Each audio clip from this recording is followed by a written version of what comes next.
Hai Watchers, selamat datang lagi di Worth It or Skip It, podcast yang bakal bantuin lo buat nemu tontonan yang seru dan pastinya worth to watch. Hari ini bareng gue Clara.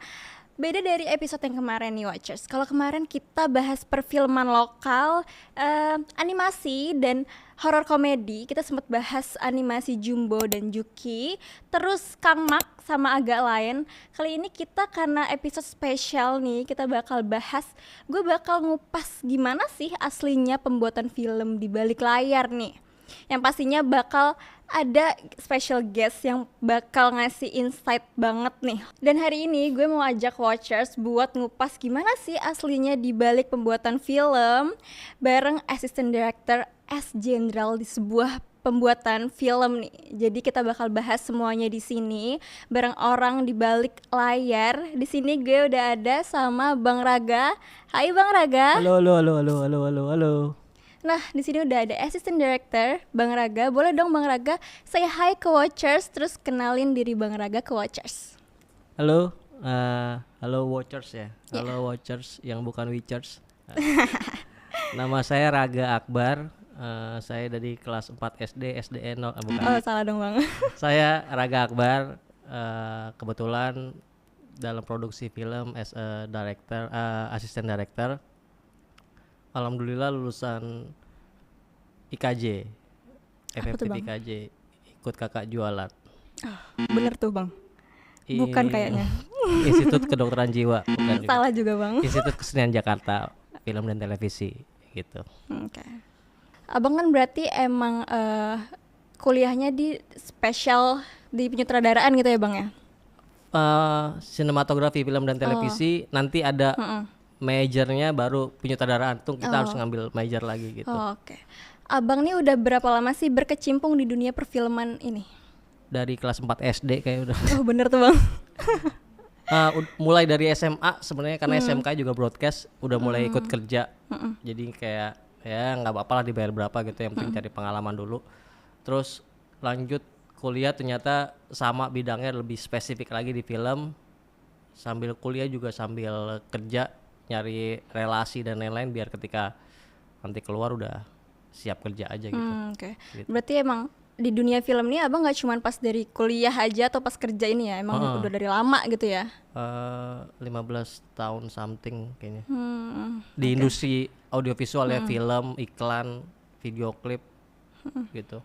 Kan pengalaman Bang Raga nih udah banyak banget gitu ya dari zaman sekolah, kuliah bisa kan. aja. Ya kayak gitu kan Bang. Terus.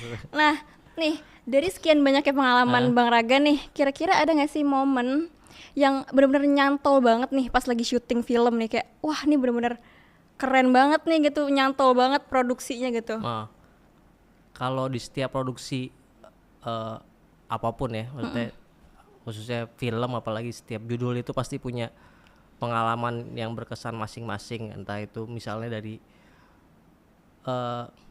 proses produksinya aja udah cukup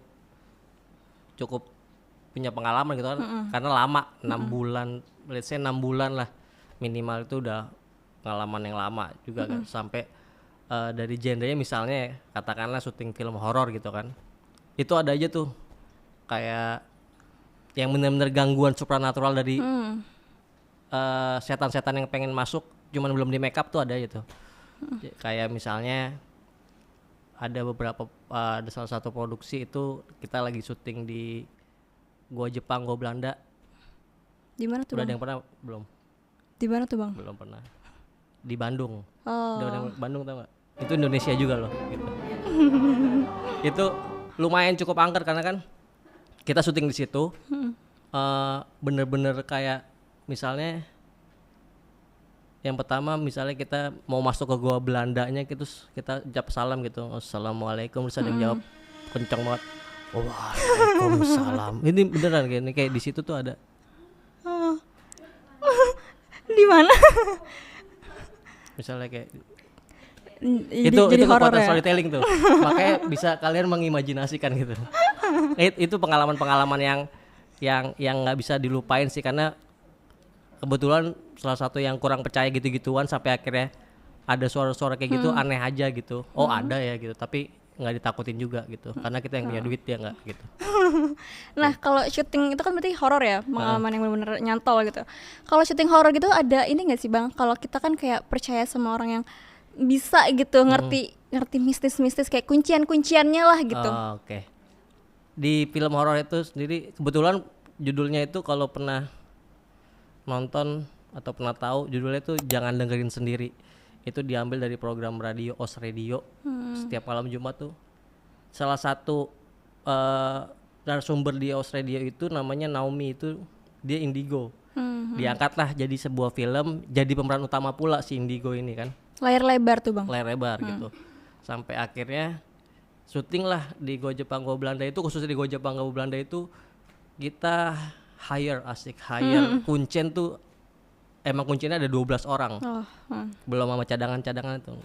Itu 12 orang pokoknya. Rambutnya gondrong, tua gitu kan. Bener-bener yang setiap mau syuting itu mereka kayak ritual-ritual dulu gitu. Sebenarnya kan ya perlu nggak perlu sih, cuman kan kita untuk Lancar menghormati gitu ya. lah ya gitu. 12 kuncen tuh jagain kita sampai ya tetap aja mau ada 12 kuncen itu kan setannya lebih banyak ya, karena kan Go Jepang Go Belanda itu kan tahura hutan gitu kan, apalagi Go Belanda sendiri aja dijajah 250 tahun katanya. Gua Jepang apalagi, nah itu yang udah setannya udah, kalau kuncennya pakai bahasa Sunda ya mana ngerti setannya gitu kan. Karena kan setannya orang Belanda juga, makanya nggak ngerti juga gitu. Tetap aja ada gangguan-gangguan kayak orang jadi dua tuh sering banget kayak gitu. Misalnya kita lagi syuting di tengah gua Jepang, terus si DOP-nya bilang sama krunya setelah syuting, setelah cut, bro nanti pindahin ya lampunya ke depan gitu katanya. Terus si orang ini ngangguk aja karena disuruh itunya kan, bosnya kan. Terus pas setelah ngangguk, pas setelah kita ke depan ternyata si orang itu lagi benerin lampu. Lu udah pindahin belum lampunya katanya gitu. Lampu yang mana bos? Lampu yang di dalam tadi kan saya minta tolong pindahin ke belakang. Saya benerin lampu dari tadi lah. Itu orang siapa? Belum lagi ada yang jadi pemeran setannya ini. Wah itu di jampe-jampe banyak banget tuh, karena takutnya disangkain temennya kan. Wah temen nih baru nih, gitu. Itu banyak banget jampe-jampenya. Sampai dilemparin kembang 7 rupa lah. Itu nggak sembarang di make upin jadi setan aja gitu. Enggak. Ya Bang? Jadi sebelum di make upin diapain dulu lah. Abis di make upin terus sebelum take di ritualin dulu. Sampai akhirnya sakti tuh. Jadi jatuh bangun. Jadi setan beneran gitu. Gitu. Oke. Nah Bang Raga, kita langsung jump ke main topik kita nih. Tapi gue mau ngasih konteksnya dulu nih Bang. Jadi menurut data yang gue dapat dari Kemenparekraf, di tahun 2024 ini katanya Indonesia tuh jadi tahun emasnya Indonesia nih, perfilman Indonesia. Karena sekitar 67% penonton bioskop ini lebih mau nih buat nonton film lokal daripada film luar. Mungkin juga karena emang film lokal kan sekarang udah banyak yang bagus-bagus ya Bang ya. Nah, contohnya salah satunya gue mau bahas Jumbo nih. Kemarin kita juga udah sempat bahas di episode kita yang sebelumnya. Kita bahas film Jumbo itu udah dapet sekitar 10 juta penonton. Keren. Dan ya itu termasuk keren banget gitu. Gue bener-bener amazed banget, film lokal animasi lagi gitu kan. Insight-nya tuh banyak banget gitu, kayak dari orang-orang suka, banyak yang muji, tapi juga nggak lepas dari celoteh-celotehan masyarakat nih Bang Raga nih. 1, 2, 3 segelintir orang lah masih ada yang bandingin sama animasi Pixar, Disney, yang menurut gue oke nggak apa-apa gitu untuk dibandingin, tapi menurut gue itu nggak apple to apple. Dari segi pendanaan dan support aja, animasi Pixar udah jelas Bang, jauh lebih dananya jauh lebih banyak lah daripada produksi film ini gitu. Tapi kalau kita lihat lagi, kita bandingin ke animasi Indonesia sebelumnya kan, Jumbo ini peningkatannya termasuk wow banget. Bener nggak Bang? Nah itu sih Bang yang menurut gue kayak Indonesia nih udah disuguhin sama film yang benar-benar wow banget, tapi masih ada aja yang meng-underestimate gitu. Nah dari Bang Raga, dari kacamata Bang Raga nih yang emang udah ngerti sebagai produksi film gitu-gitu, gimana sih Bang ngelihat hal kayak gitu tuh? Bodo amat. Karena kita yang kerja gitu kan. Kita yang berproses gitu. Apalagi bener film Jumbo itu yang lumayan naik lah 10 juta sekian penonton Iya. tuh keren banget, apalagi genrenya animasi yang dimana masih kita tadi ngebandingin masa Pixar gitu Iya, kan, Disney. Tuh. Tapi sebenarnya kalau mau dibandingin Apple tuh oke aja karena Jumbo oke juga gitu, sama Pixar oke juga. Kalau masalah pendanaan, memang kalau di Indonesia produksi itu syuting akan ngikutin budget.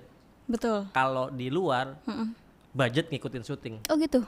makanya filmnya wah kalau di luar itu. Kalau Indonesia ya misalnya emang nggak bisa ngerobohin Monas, ya dibikin CGI gitu, nggak dirobohin beneran gitu. Betul.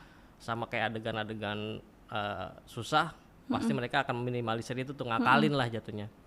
Tapi dilakukan secara maksimal, itu bedanya secara budgeting ya. Tapi kalau secara kreativitas sama aja Jumbo sama Pixar, keren-keren aja. Pixar mana yang lebih keren daripada Jumbo? Kayaknya sama-sama aja ya nggak sih teman-teman? Maksudnya bisa disandingkan Apple to gitu. apple.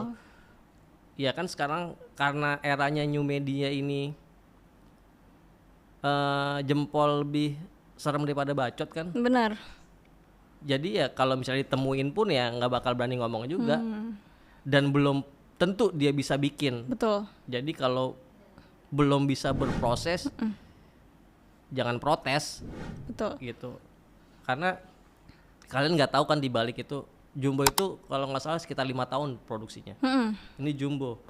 Belum misalnya kita mau tahu lagi film-film animasi di luar kayak misalnya Avatar, itu 12 tahun produksinya.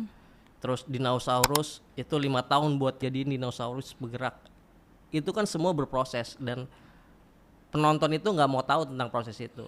Makanya kita makernya bikin aja terus hati. Yang penting kita punya proses, kita berkembang sampai akhirnya jadi yang bisa jadi tontonan yang layak buat para penonton gitu kan. Jangan jadi malah ke-distract sama jempol-jempol tadi. Ya, komen-komen gitu. ya. Karena kebetulan juga kan dari data Kemenparekraf itu bisa dibenarkan karena gongnya itu setelah COVID lah ya. Setelah COVID itu ada film KKN ya. itu lumayan tuh. Booming itu, Mas. Lumayan booming itu.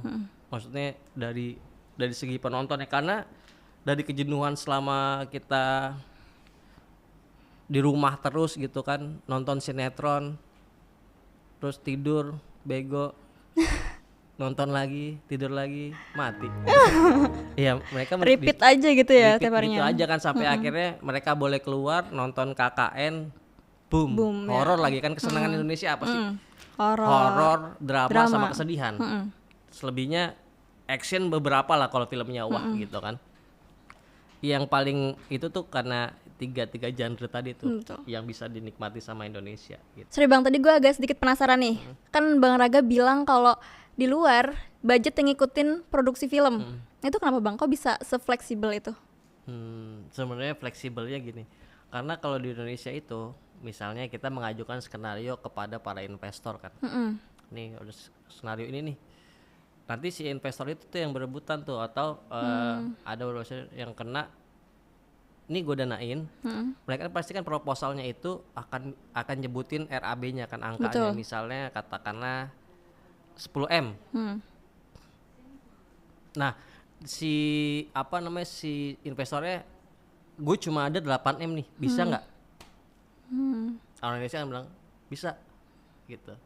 Berarti kan ada yang akan dipangkas atau akan ada yang diminimalisir. Tapi kalau luar itu, bayangin aja film Transformer, film The Lord of the Ring gitu kan, Harry Potter, dia butuh Banyak budget berapa banyak gitu kan, apalagi ada CGI, efek-efek khusus yang ditampilkan gitu kan. Betul.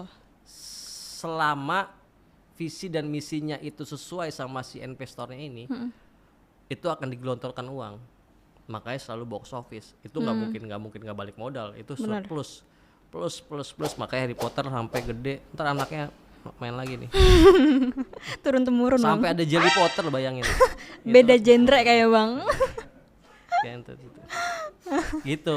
Oke. Jadi mereka fleksibel itu ketika si packernya punya kekuatan untuk menjelaskan mempertahankan argumen iya, dia gitu sejauh ya. mana film ini akan boom, akan box office. Kenapa sih harus bikin adegan di Harvard misalnya gitu? Kenapa nggak di UI aja gitu kan? Karena kita orang bule misalnya gitu. Nggak mungkin di UI. Karena kan Harvard mesti ngebangun ini segala macam. Nah, mereka menceritakan itu kan based on novel kan. J.K. Rowling itu kan, karena untuk mendekatkan itu misalnya gitu sampai akhirnya argumennya pantas untuk diberikan digelontorkan uang, mereka akan yes gitu. Oke. Dan terbukti kan gitu. Benar-benar. Oke. Ini back ke underestimate tadi nih, masyarakat meng-underestimate film-film Indonesia ini ya. Kan sekarang semua orang nih udah main sosmed nih. Semua ngeliat rekomendasi, ngasih review, semua di sosmed nih. Nah, biasanya orang-orang tuh ngasih review nih tentang film di sosmed. Ada yang bilang suka nggak suka, semuanya di sosmed lah gitu. Nah, kadang hal-hal yang kayak gini tuh bikin orang yang udah ngeliat reviewnya nih jelek nih, terus jadi males buat nonton gitu kan. Nah, ini tuh mempengaruhi kadang jadi filmnya nggak laku gitu bang. Nah, menurut kacamata gue sebagai orang awam nih bang, ngelihat film bioskop yang cepet turun layar itu karena kalau nggak artisnya kena skandal, karena ada salah satu film bioskop nih, itu film adaptasi dari luar ke Indonesia, itu dia nggak, ya let's say nggak begitu laku lah, terus cepat turun layar karena salah satu artisnya ada skandal gitu ya. Nah, kalau dari kacamata Bang Raga nih sebagai yang expert di dunia produksi film ini ya, apa sih faktor yang bikin film bioskop itu bertahan lama di bioskop dan apa sih yang bikin cepat turun layar gitu? Oke. Pertama kali nonton film apa? Aku zaman dulu itu ada film Mbah Gondrong, aku lupa banget judulnya apa. Tapi itu Tahu dari mana film Mbah Gondrong? karena ada iklan di TV. Oke. Tahu pertama kali nonton film apa?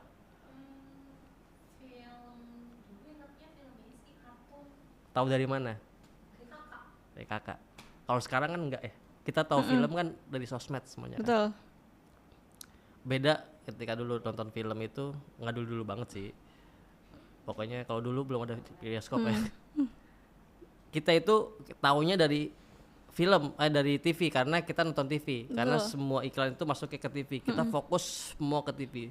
Tapi era new media ini kita dimanjakan dengan gadget kan. Semua iklan masuk situ, pelayangan ada di situ. Nah, misalnya film tadi nggak laku gara-gara skandal, gara-gara itu, ya itu memang diwajarkan. Makanya seorang public figure harus jaga image-nya dia gitu kan, karena apa-apa sekarang sosial media ya. Sama ketika misalnya mau film itu berhasil gitu kan, kencengin promonya. Kalau skandal itu bisa bikin filmnya laku, oke. Tapi skandal itu bikin malah jadi bumerang, salah juga. Betul. Makanya biasanya itu yang benar itu budget promo itu harusnya 50% dari budget film. Jadi misalnya setengahnya ya bang ya? Bisa setengahnya. Misalnya budget produksi film itu 5M. Berarti kalau untuk promonya harus tambahin lagi 2,5M. Jadi keseluruhan produksi 7,5M. 2,5M untuk promo. Promonya gala dinner, terus misalnya dia mesti roadshow kemana-mana, itu kan salah satu bentuk promo kan. Itu dilakukan sama biasanya ada buzzer. Nah, kalau buzzer itu emang dibutuhkan gitu ya atau butuhkan dong. Semua lini sekarang pakai buzzer. Pakai buzzer ya. Sampai ke pemerintahan mungkin ya. Oh, oke. Kalau rada-rada nyerempet ditit aja tuh. Karena gini, kalau misalnya ada berita-berita tadi misalnya ada review film jelek, ini film nggak bagus nih, film nggak layak, itu bisa jadi akan ada yang counter. Yang counter itu bisa jadi dia yang punya persepsi film itu bagus, kan bagus itu kan relatif. Betul. Keren itu relatif gitu kan. Itu bisa jadi dia yang memang real sudah nonton dan bilang itu bagus, atau bisa juga itu buzzer yang memang dikhususkan untuk counter itu. Betul. Untuk counter yang negatif-negatifnya atau yang akan posting review film bagus terhadap film yang dia tonton gitu. Di semua lini karena buzzer itu cukup berpengaruh ya. Apalagi zaman sosmed, komen dan lain-lain itu pasti akan berpengaruh. Betul. gitu sih paling. Berarti buzzer tuh sebenarnya sangat dibutuhkan ya untuk naikin promosi gitu ya. Buzzer part of promotion. Jadi nggak terlalu nggak juga di nomor Butuhkan satukan banget, gitu. Pasti yang di nomor satukan ya gimana tentang filmnya, terus roadshow-nya seperti apa, sapa penontonnya dimanapun dia kan, makanya ada roadshow-nya di bioskop atau juga di radio-radio kan, biar semua pendengar atau semua penikmat entertain ini bisa tahu kalau film ini ada dan akan tayang dan worth it untuk ditonton. Oke, Gitu. Bang Raga, berarti film cepet turun layar itu balik lagi ke jumlah penonton ya? Karena walaupun artisnya ini ada skandal, tapi kalau yang nonton filmnya masih banyak itu bakal tetap stay di bioskop gitu ya? Iya. Oke. Nah, balik lagi ke film adaptasi yang tadi sempat gue bahas nih. Sekarang kan banyak banget film lokal yang mengadaptasi dari film luar negeri nih Bang Raga nih. Dan ini juga memicu komentar-komentar netizen masyarakat nih, dibilangnya kayak Indonesia kenapa terlalu banyak mengadaptasi film luar, nggak banyak menghasilkan film orisinil yang benar-benar Indonesia banget. Jadi mungkin maksud mereka itu maunya kayak Indonesia ini ada nih satu film, terus orang kalau ngeliat kayak oh ini film Indonesia gitu. Nah dari lo POV Bang Raga nih ngeliat hal kayak gitu tuh gimana tanggapannya Bang? Kalau adaptasi ya memang dari zaman dulu kita cuma beradaptasi ya, tinggal menginovasikan aja gitu. ATM gitu ya? Amati, tiru, modifikasi, inovasi dan lain-lain gitu kan, sampai jadi itu karya originalnya kita. Tapi kalau secara teknis alur cerita ya sudah pasti kan yang diambil dari keresahan, terus dari yang sudah pernah ada di luar gitu kan. Nggak mungkin juga, mungkin beberapa ada karya original yang benar-benar original tuh pasti ada gitu. Tapi kalau secara teknis dan lain-lain pasti semua ada proses adaptasi, proses inovasi gitu. Kalau sebenarnya kalau karya Indonesia itu banyak gitu, kayak film tentang Soekarno, ya masa ya Soekarno ada di Inggris? Betul. Nggak ada ya Soekarno Inggris pakai peci mah. Terus apalagi ya, banyak lah, Bumi Manusia itu kan film Indonesia gitu kan, nggak mungkin orang pakai belangkon di Jepang, ya kan? Gitu-gitu sebenarnya ya sentimen aja sebenarnya. Kayak mereka, ya karena mereka penikmat, nggak tahu prosesnya gitu produksinya. Ya, diwajarin aja gitu. Kalau mereka merasakan prosesnya, mereka akan itu juga. Terus gimana juga kita meredam netizen dan para penonton, karena kita harus mengikuti penonton gitu kan. Betul. Berarti buat watchers nih yang mungkin terlalu banyak memberikan komentar-komentar tanpa tahu produksinya gimana nih, apalagi film tuh benar-benar ternyata banyak banget hal yang struggle, yang banyak banget. How challenging it is gitu buat membuat sebuah film gitu. Nah watchers, kita masuk ke segmen spesial karena di setiap episode nih Bang Raga kita bahas film yang kira-kira bisa dikasih rekomendasi tanpa basa-basi buat watchers nih. Untuk Bang Raga sendiri nih, punya nggak sih satu film yang benar-benar favorit lo banget gitu? Indonesia apa luar? Boleh, lokal. Lokal ya. Dulu ada pernah tahu film Keramat nggak? Nonton nggak pernah sih, tapi pernah dengar. Yang main siapa? Yang baru ya? Bukan, yang dulu. Yang lama. Ya. Pada saat nonton itu pernah denger back sound nggak di situ? Ada back soundnya nggak? Sound efeknya gitu. Atau jump scare? Kayak jump scare nggak ada sih. Itu menurut aku ya, film horor yang berhasil untuk menjadi bahan ketakutan penonton. Karena biasanya kalau film-film horor itu mereka menggunakan jump scare supaya kita takutnya dapet gitu. Tiba-tiba kayak gitu.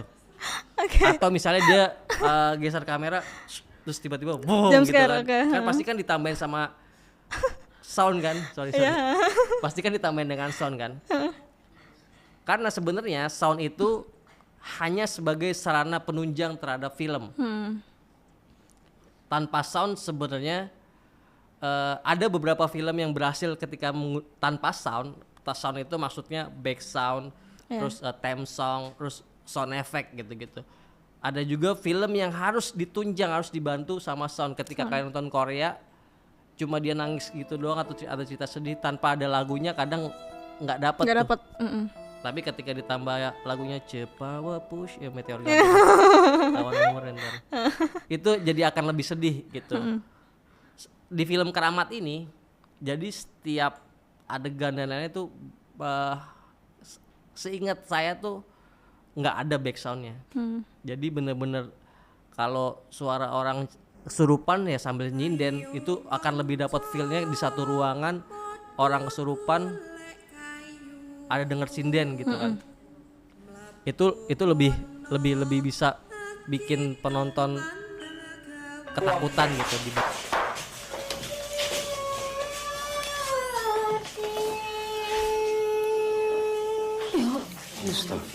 dibanding jump scare tadi. Oke. Kayak gitu. Oke, berarti ini film Keramat nih worth to watch ya Bang Raga? Worth to watch kalau yang belum pernah nonton film horor yang tanpa backsound atau bisa ngerasain film horor yang bisa nakutin tanpa ditunjang sound tuh Backsound, ini iya. worth it sih. Nama tatang sakit menopo ya.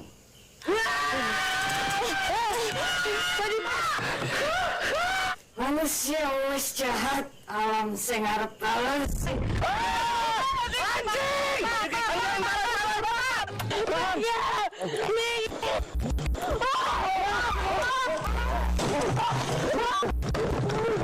Kudu sih mau kerja kering. Mau Evan.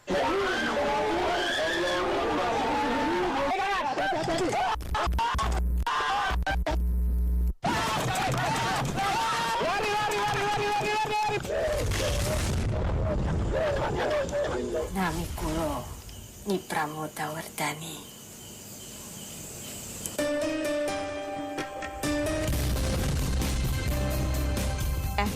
Watchers, dari rekomendasi yang udah dikasih sama Bang Raga tadi, film Keramat, film tahun 2009-an ya. 2009. Film tahun 2009. Tahun 2009-an ini worth buat ditonton Watchers. Nah, Watchers, kita udah dive deep banget nih bahas tentang perfilman Indonesia, specifically tentang dunia di balik layarnya film Indonesia gimana. Dan to be honest, Bang Raga, dari perbincangan kita kali ini gue jauh lebih bisa ngerasa harus mengapresiasi karena ternyata banyak banget hal-hal yang challenging banget di Betul. karena kita nih sebagai penonton cuma ngeliat enaknya aja nih, ngeliat jadinya aja, kita nggak tahu gimana proses pembuatan filmnya, gimana para produksi filmnya itu buat filmnya supaya jadi apik dan kita bisa nikmatin gitu ya. Betul. Nah, thank you banget buat watchers yang udah menyaksikan episode kali ini. Jangan lupa buat nonton episode kita berikutnya karena kita pastinya bakal bawain topik yang jauh lebih menarik. Tapi sebelumnya, terima kasih banyak buat Bang Raga yang sudah menyempatkan waktu dan berbagi ilmu tentang dunia di balik layar bareng kita. So, watchers, stay tune buat nonton podcast kita yang pasti kita bakal bahas perfilman lokal lagi yang jauh lebih menarik. Dan biar gak ketinggalan, jangan lupa follow Spotify kita dan subscribe ke newsletter kita supaya lo gak ketinggalan rekomendasi dari Worth It or Skip It. So, see you and happy watching!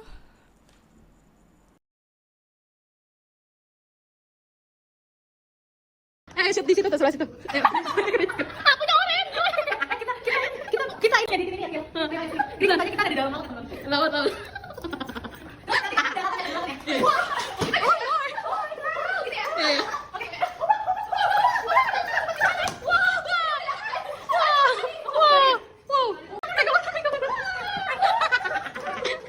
Over, kita di situ tuh di grup. Nih, bonto terakhirnya. Oh, Nor. Bonto.